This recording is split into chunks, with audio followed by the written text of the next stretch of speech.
què n'opines d'externalitzar els servidors? O sigui, avui en dia hi ha molta informació.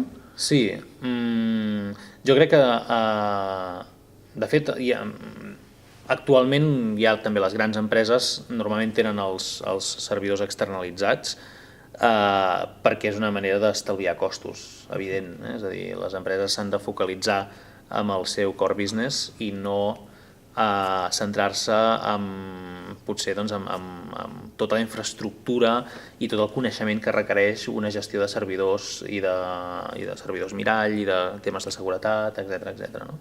Per tant, jo crec que l'outsourcing d'aquests temes és un negoci en alça, i crec que cada cop va més. S'està posant també molt en boga tot el tema del software as a service, del SaaS, no? Per tant, què vol dir això? Que d'aquí poc és molt probable que en els nostres ordinadors tinguem molta menys capacitat de càlcul o molta menys capacitat d'emmagatzematge, de càlcul no, d'emmagatzematge, perquè tota aquesta capacitat d'emmagatzematge ja la fem amb servidors externs i l'únic que fem és que nosaltres tenim uns terminals que estem prestant connectats remotament a programes i serveis que estan en una central de servidors.